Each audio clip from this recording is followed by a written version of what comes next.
सभी को जय जिनेन्द्र। बोलिए अनंतानंद सिद्ध परमेष्ठी भगवान की जय। बोलिए आदिनाथ भगवान की जय। जय बोलिए महावीर भगवान की जय। अभी तक की कक्षा में अपन ने देखा कि तीन लोक का नक्शा क्या है, कितने राजू बड़ा है, हम लोग कहाँ रह रहे हैं और हमें कहाँ जाना है। तीन लोक का जैसे हमने देखा था, एक बार फिर से बनाते हैं। ये तीन लोक का नक्शा है, आपने पहले कई बार देखा होगा। इसमें हमने चर्चा करी थी कि बीचों बीच में यहाँ पर सुमेरु पर्वत है, उसके दक्षिण भाग में अपन लोग रहते हैं। हमने पिछली कक्षा में आप लोगों को बताया था कि YouTube पे आप वीडियो देखिएगा, फ्लैट अर्थ के नाम से काफी सारे वीडियोस हैं। इंटरनेट पे भी आप सर्च कर सकते हैं, जो लोग इंटरनेट पे हैं, सोशल मीडिया पे हैं, फ्लैट अर्थ की वीडियो आप देख सकते हैं, जिससे आपको काफी सारे डाउट्स क्लियर हुए होंगे।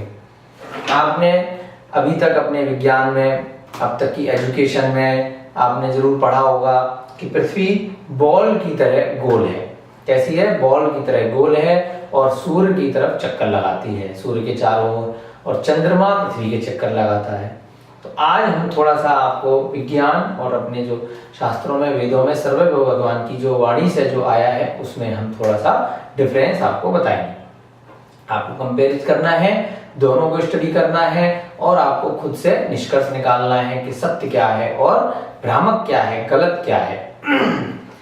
अभी तक आपने जो विज्ञान में पढ़ा है कि पृथ्वी कैसी है, ऐसी बॉल की तरह। बॉल, ये हमने संतरा लिया है तीनों एग्जाम्पल के लिए, और क्या बताया है कि पृथ्वी अपनी धुरी पर ऐसे ऐसे घूमती है, जिसकी वजह से दिन और रात होते हैं। 24 घंटे में वो अपना पूरी धुरी का चक्कर लगा लेती है। साथ साथ वो क्या कहते हैं, बीच में एक जगह सूर्य है, सूर्य स्थिर है और पृथ्वी गोल गोल उसके चारों तरफ चक्कर लगा रही है। ये अपना हम लोगों ने बचपन से अब तक किताबों के माध्यम से पढ़ा है। फ्लैट अर्थ वीडियो में आपने देखा होगा कि ये सारी बातें आज के समय के हिसाब से फिट नहीं बैठती। आज से 30-40 साल पहले किसी वैज्ञानिक ने, किसी ने जो चीज तथ्य दे दिए, उससे किताबें छप गई, पूरे देश में वही पढ़ी जा रही हैं। अपना दिमाग और अपने वेद शास्त्र सब भूल गए, तो भ्रामक चीजें, गलत चीजें बच्चों की शिक्षा पद्धति में चली। खैर कोई बात नहीं, अब सीख लेते, उसके बाद कंपेयर कर लेंगे। क्या कहा कि पृथ्वी ना तो गोल है, ना वो अपनी धुरी पर घूम रही है। फिर भाई साइंस ने ऐसा क्यों कहा? तो आप एक छोटा सा एग्जाम्पल हम लेते हैं कि एक टॉर्च लीजिए, एक टॉर्च लीजिए और गुप्त अंधेरा कर दीजिए कमरे में या खुले हॉल में या आकाश के नीचे या कहीं भी बैठ जाइए, और उस टॉर्च से उस अंधेरे वाले कमरे में आप रोशनी डालिए, गोल रोशनी। टॉर्च की क्या है, गोल टॉर्च होती है, उसकी रोशनी कैसी जाएगी, गोल जाएगी। तो वो जितने हिस्से पे दीवार पे पड़ेगी तो वो कैसी दिखाई देगी दीवार, गोल। तो विज्ञान जो हमने निष्कर्ष निकाला अपने सारा पढ़ के, कि विज्ञान ने गोल क्यों निकाला पृथ्वी को, क्योंकि सूर्य कैसा है, सन इज राउंड, सन गोल है और पृथ्वी फ्लैट है। ऐसा समझते हैं बात को, पृथ्वी फ्लैट है, सन गोल है। सन की लाइट जो है, सन की अपनी रोशनी है, तो वो गोल रोशनी पृथ्वी पर कैसी पड़ेगी, जाहिर सी बात है गोल पड़ेगी। तो यहां से वैज्ञानिकों ने जब कुछ लोगों को ऊपर स्पेस में भेजा, थोड़ा सा ऊपर, जब यहां से देखा, जैसे हमने दीवार पर रोशनी डाली और यहां खड़े होकर देखा, तो दीवार हमें अगर अंधेरे कमरे में हमने टॉर्च से डाली तो गोल दिखाई देगी, केवल उतना हिस्सा दिखाई देगा जितने हिस्से पे टॉर्च की रोशनी पड़ी। तो ऐसे ही सन की रोशनी जितने हिस्से पर पड़ी, वो हिस्सा मात्र में गोल दिखाई दिया। अब सन धीरे धीरे से चल रहा है। ज्ञान क्या कहता है कि सन स्थिर है। वास्तविकता क्या है कि सन घूम रहा है, किसके चारों तरफ, सुमेरु पर्वत के। सूर्य और चंद्रमा दोनों सुमेरु पर्वत की परिक्रमा करते हैं। तो जब सन परिक्रमा के लिए घूम रहा है तो थोड़ा आगे पहुंचा, तो फिर धीरे धीरे करके गोल हिस्सा दूसरा दिखाई दिया, यहां अंधेरा होता गया, यहां से सन चला गया। जब यहां पहुंचा तो इन्होंने क्या बोला, वैज्ञानिकों ने क्या समझा कि भाई ये वाला हिस्सा एक बॉल नुमा पृथ्वी है, कि यहाँ पर प्रकाश पड़ा, बाद में ये हिस्सा घूम गया तो बाद में यहाँ प्रकाश पड़ा, यानी कि ये जो दूसरा हिस्सा है वो उसके नीचे है।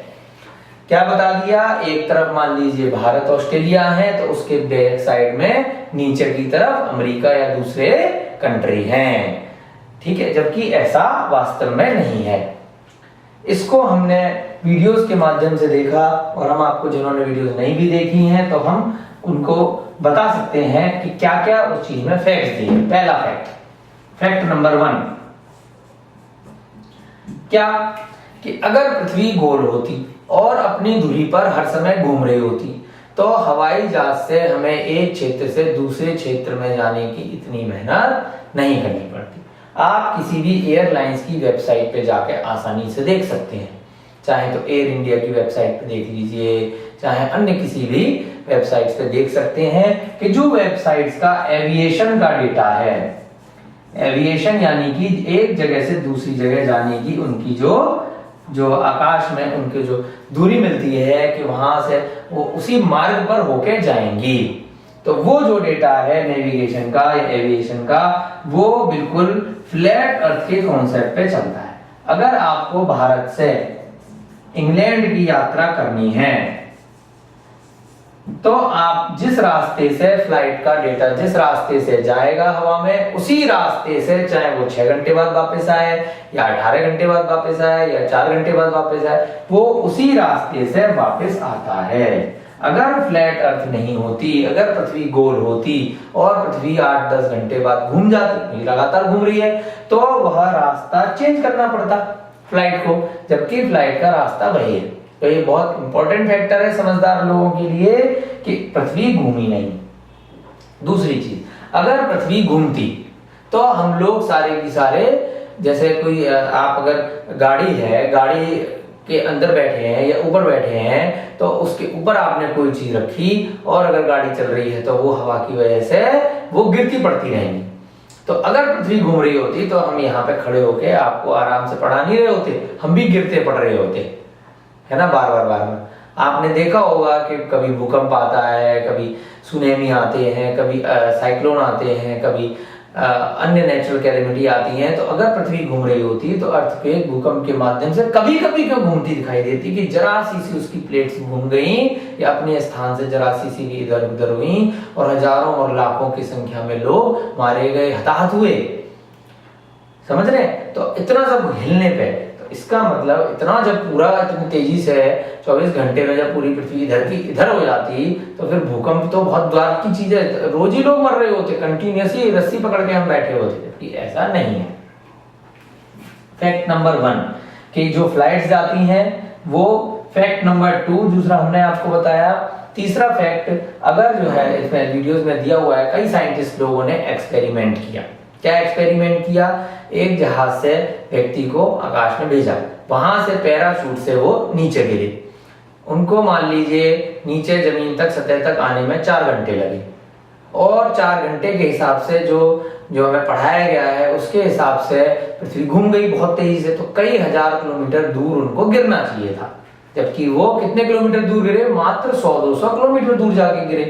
तो इसका मतलब वो तो हवा के माध्यम से, अब एक जगह से पैराशूट से गिरा है तो थोड़ा बहुत आगे पीछे व्यक्ति इतने फीट नीचे से गिरेगा तो हो सकता है, लेकिन कई हजार किलोमीटर का जो गैप आना चाहिए था वो नहीं आया। इसका मतलब दूसरे फैक्ट से भी पृथ्वी नहीं। तीसरा फैक्ट हमने जो आपको बताया कि क्योंकि सन चक्कर लगा रहा है उसकी वजह से हमें पृथ्वी गोल दिखाई देती है, जबकि गोल नहीं है, पृथ्वी स्थिर है।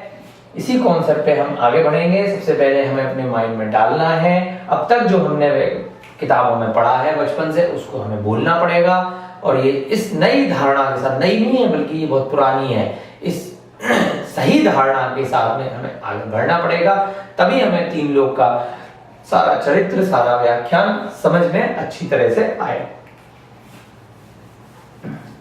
आप एक्सपेरिमेंट खुद से कर सकते हैं, एक कमरे में टॉर्च लेके और पूरे क्षेत्र में अंधेरा करके आप दीवार पर रोशनी डाल के देखिए कि आपको वो गोल दिखाई देगी।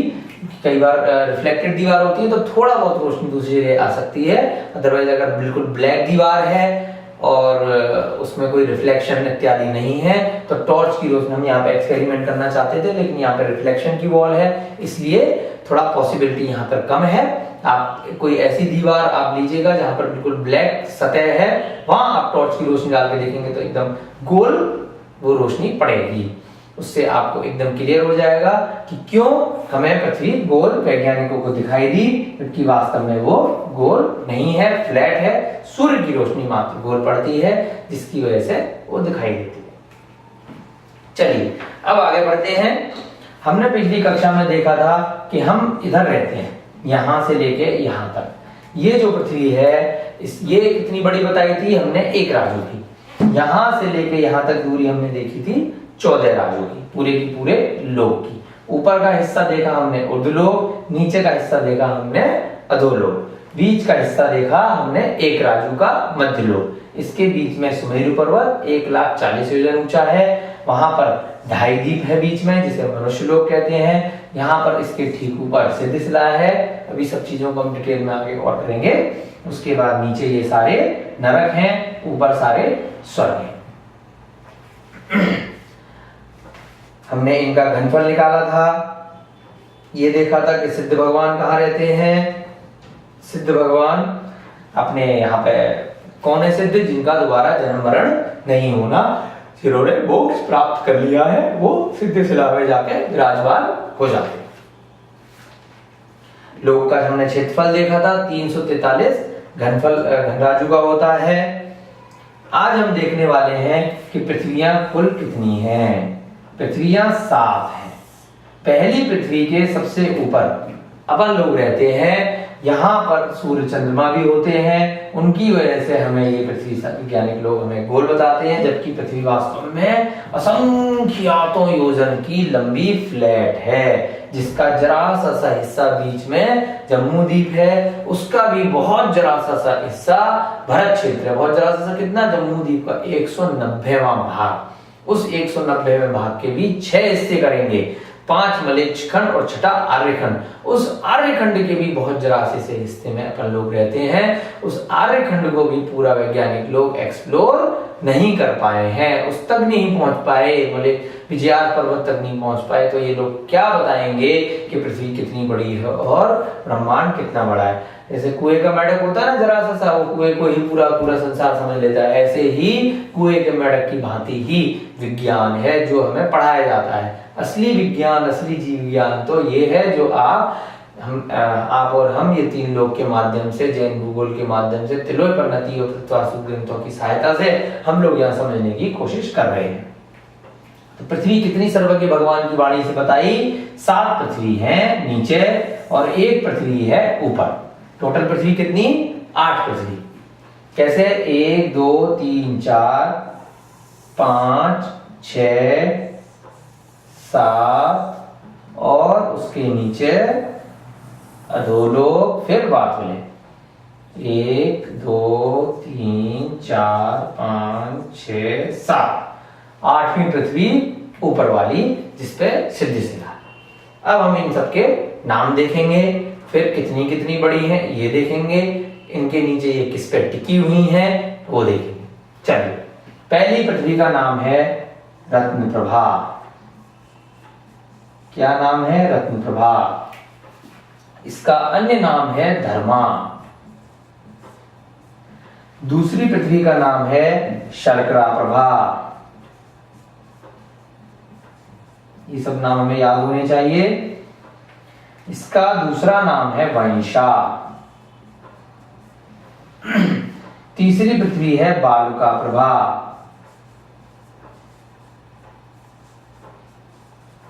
इसका अन्य नाम है मेघा। चौथी पृथ्वी है पंख प्रभा। इसका अन्य नाम है अंजना।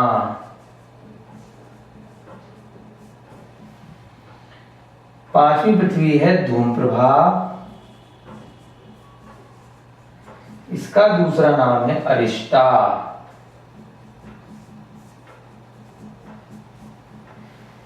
इसके बाद पृथ्वी है तमय प्रभा,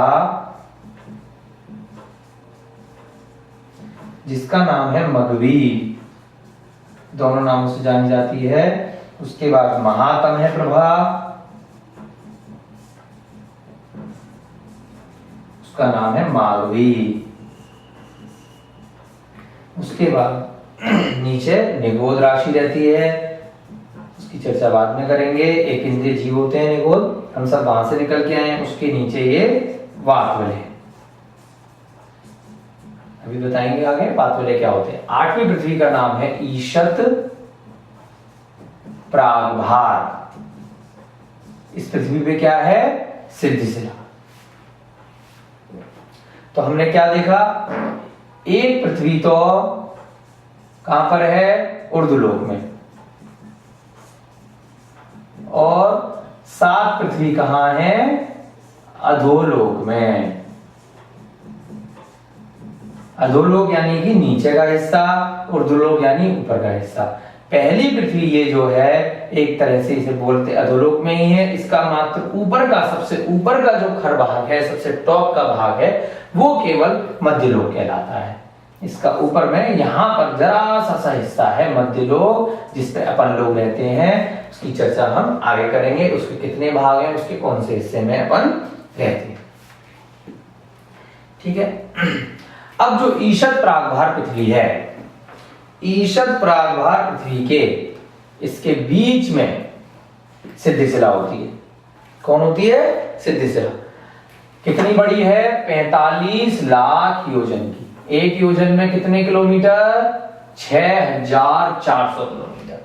सिद्धिशिला और नीचे ढाई द्वीप बिल्कुल एक दूसरे के पैरेलल हैं। ढाई द्वीप भी 45 लाख योजन का है, और उसके ठीक ऊपर सिद्धिशिला भी 45 लाख योजन की। ढाई द्वीप का ऐसा कोई भी हिस्सा नहीं है जहां से सिद्ध भगवान नहीं गए हैं। जहां हम खड़े हैं, जहां आप बैठे हो, उस जगह से भी अनंत अनंत सिद्ध भगवान इस पूरे विश्व में से जा चुके हैं, जो सिद्धिशिला पर सिद्ध हो चुके हैं। हर जगह कोना कोना पूरा क्षेत्र, चाहे कोई समुद्र हो, चाहे कोई पृथ्वी हो या कोई पहाड़ हो, हर जगह से मोक्ष जा चुके हैं लोग। इतने भवों में, इतने काल में कैसे जा चुके हैं भाई?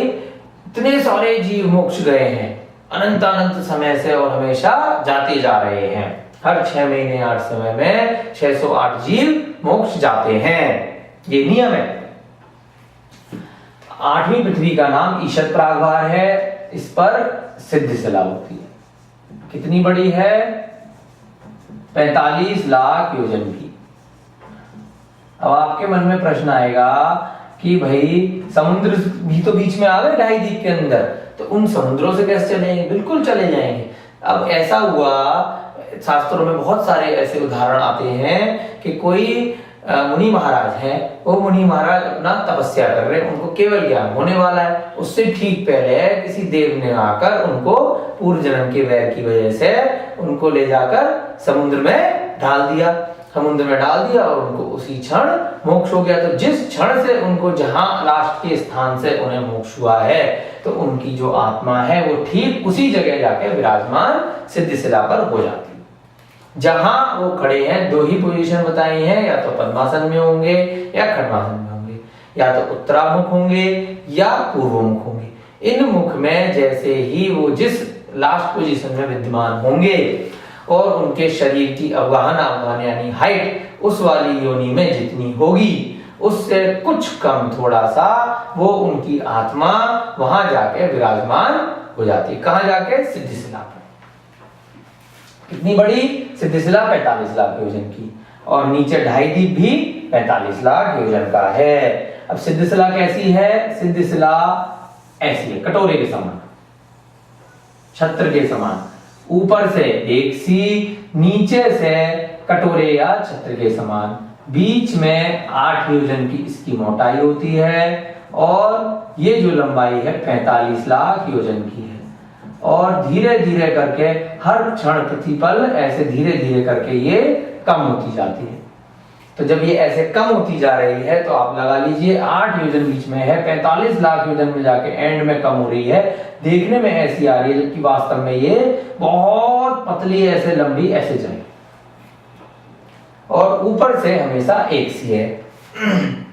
तो सिद्धिशिला मध्य में कैसी 8 योजन और अंत में मक्खी के पंख के समान, क्योंकि इतनी महीन हो जाएगी एंड में जाके, तो उसे क्या शास्त्रों में संज्ञा दी, अंत में मक्खी के पंख के समान पतली हो जाती है।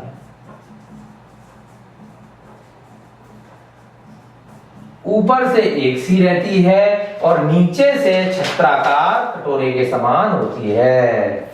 ऊपर कैसी होती है, समान, और नीचे छत्राकार या कटोरे के समान।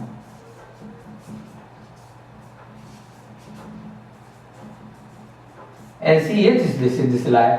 इसमें सिद्ध भगवान कहां विराजमान होते हैं, इसमें सिद्ध भगवान ऊपर वाले हिस्से में। ऊपर वाले हिस्से में भी कैसे, इस ऊपर वाले हिस्से के भी ऊपर 3 प्रकार के वात विलय होते हैं। वात विलय क्या है, आपने कभी स्विमिंग पूल देखा है? स्विमिंग पूल में कभी स्विमिंग की हो तो उसमें आपने देखा होगा कि एक ट्यूब रखते हैं। जब बच्चा स्विमिंग सीखता है, आप कोई भी जब नया नया व्यक्ति स्विमिंग सीखता है तो एक ट्यूब लिया जाता है, ट्यूब में हवा भर दी जाती है। उस ट्यूब की क्या खास बात है, हवा की खास बात, कि हवा अपने वजन से भी कई गुना ज्यादा वजन को अपने ऊपर समाहित कर सकती है, झेल सकती है। आपने गाड़ी देखी होगी, गाड़ी का टायर देखा होगा, उसमें देखा होगा कि अगर हवा निकाल दी जाए टायर में से, ट्यूब में से, तो गाड़ी फुस, वो आगे बढ़ ही नहीं सकती। अगर टायर में मात्र जरा सी हवा डाल दी जाए, उसके बाद देखिए कैसे सरपट भागती है, कि अपने वजन से भी कितने गुना ज्यादा, टायर के वजन से कितने गुना ज्यादा वजन गाड़ी का और उसमें बैठे हुए लोगों का। उसके बाद भी बहुत आसानी से गाड़ी को कौन ले जा रहा है, इंजन तो ले ही जा रहा है, लेकिन असली ताकत किसमें, असली ताकत जो टायरों में, ट्यूब में हवा भरी हुई है उसमें। ऐसा चमत्कार है, वायु का एक जीवों का पिंड होता है, जो हवा होती है जो उसमें भर दी जाती है कि वो अपने वजन से भी बहुत बड़ी उठा लेती है। ऐसे ही स्विमिंग पूल में जो ट्यूब आप इस्तेमाल करते हैं, जब तक उस ट्यूब में हवा है तब तक कहते हैं व्यक्ति डूबेगा नहीं, चाहे वो 100 किलो का आदमी हो, 50 किलो का आदमी हो, या 15, 20, 25 किलो का बच्चा हो। जब तक ट्यूब में हवा है तब तक वो डूबने वाला पूल में नहीं है। तो ऐसे ही ये वायु के पिंड होते हैं, वो इस पूरे के पूरे 3 लोक को चारों तरफ से घेरे हुए हैं। उन वायु के पिंड को क्या बोलते हैं, वात वलय। वात वलय 3 प्रकार के होते हैं, एक के नीचे एक, 3 तरह के 20-20 हजार योजन के पिंड होते हैं। पहला घनोदधिवात, दूसरा घनवात और तीसरा तनुवात। उन वात विलय की वजह से ये जो पृथ्वी है, इतनी बड़ी बड़ी ये ठोस पृथ्वी कैसे टिकी हुई है, हवा में टिकी हुई है। कैसे, इन वात विलय की वजह से। इन सभी पृथ्वियों के नीचे ये 3 प्रकार के ये वात विलयों के 20-20 हजार योजन के, यानी कि 60-60 हजार योजन के ये पिंड यहाँ पर हैं। इन पिंडों ने इन सभी पृथ्वियों का भार उठा रखा है। बीच में क्या है, खुला आकाश। इन पृथ्वियों के बीच में यहाँ खुला आकाश है, उसके बाद फिर ये वात विलय इनके नीचे है। ठीक है, इन वात विलयों ने इन पृथ्वियों का पूरा की पूरा वजन अपने ऊपर टिकाया हुआ है। तो अपन देख रहे थे कि यहाँ पर जो ऊपर, ये ऊपर भी वात विलय है, नीचे भी वात विलय है, इनके चारों तरफ वात विलय है। इन वात विलयों के बाहर कोई भी जीव राशि नहीं जा सकती। इनके बाहर खाली अनंतानंत प्रदेशी खुला आकाश द्रव्य केवल। जो पूरा ब्रह्मांड है उसमें बीचों बीच में 3 लोक है, जिसका किसने कवर किया हुआ है, वात विलयों ने इसको कवर किया हुआ है। तो अपन देख रहे थे सिद्ध शिला के ऊपर 3 वात विलय हैं, सभी तरफ है 3। सिद्ध शिला के ऊपर 3 वात विलय, अभी उनके नाम भी देखेंगे। उनमें सबसे ऊपर वाला जो वात विलय है, कौन सा, तनु वात विलय, उसमें सिद्ध शिला, उसमें सिद्ध भगवान विराजमान होते हैं। जैसे एक आपने गैस का गुब्बारा देखा होगा, गुब्बारे को अगर हम छोड़ते हैं तो ऊपर छत से जाके चिपक जाता है, ऐसे ही सिद्ध भगवान की आत्माएं टॉप में जाके चिपकी होती हैं, उसके पार वो नहीं जाती। इसमें जो अंतिम वात विलय है यानी कि तनुवात, उसमें सिद्ध भगवान विराजमान होते हैं।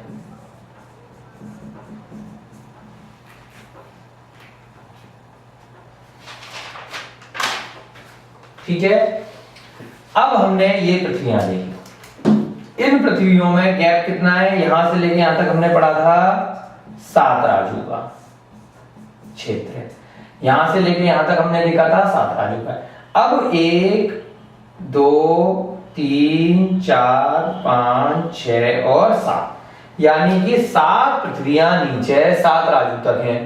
तो इसका मतलब प्रति राजू पर